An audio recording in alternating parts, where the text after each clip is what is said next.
like I was saying, part 2.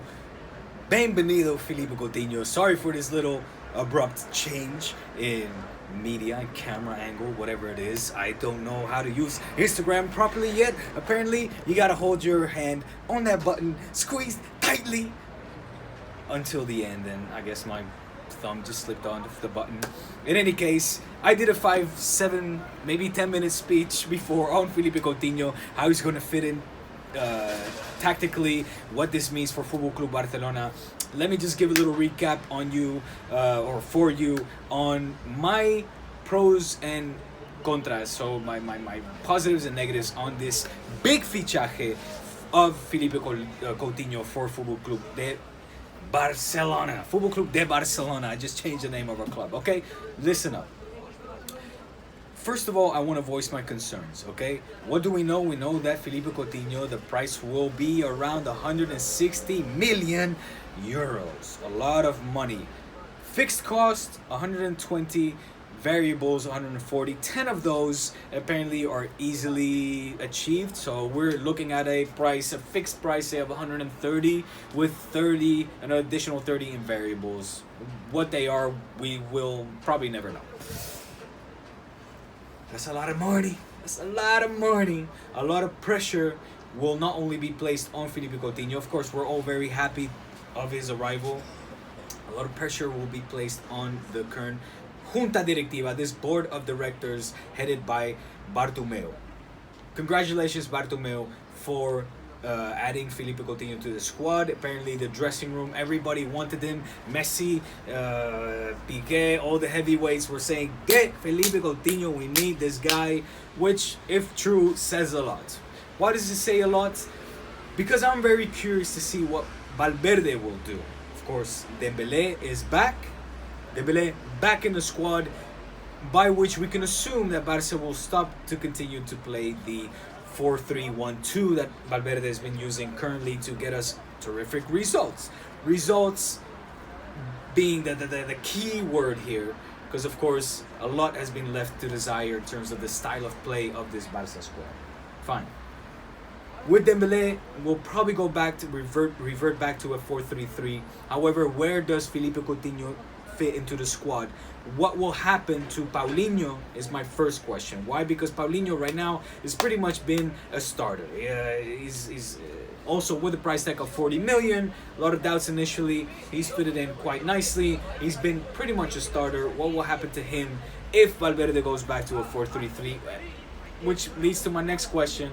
What will happen with Rakitic and Iniesta? I mentioned those two in particular because, of course, where does Filipe Coutinho fit? In my opinion, and I think most of you will agree, Andres Iniesta's position currently is where Filipe Coutinho will fit best.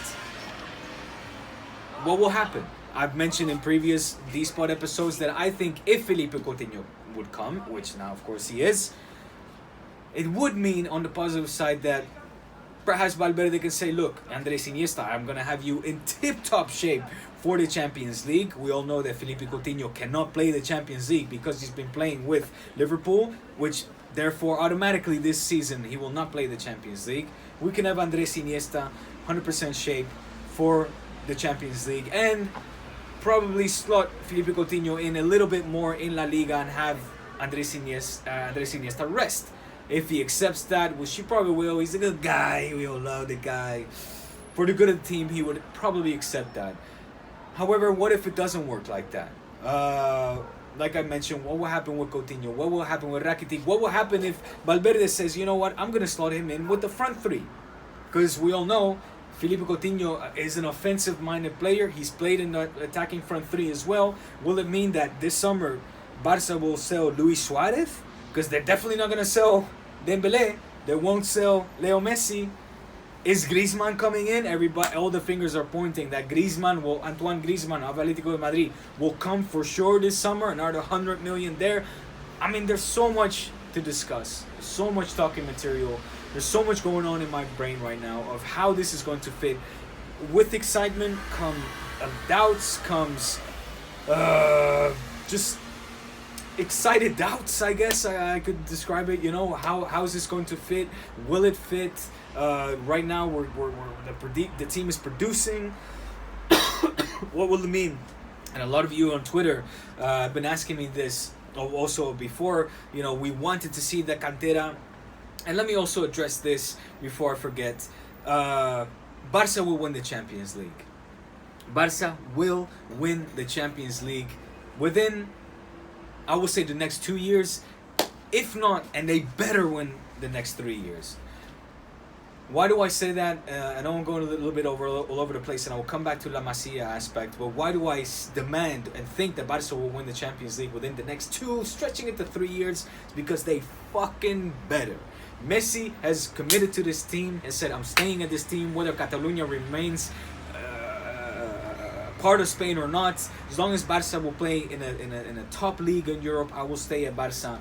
Trust me, that comes with that.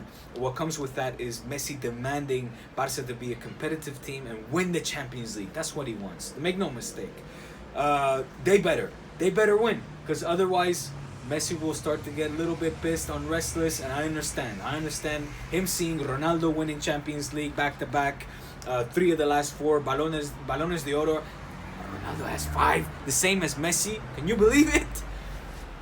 Trust me that Messi wants to top Ronaldo and demand to win another Champions League.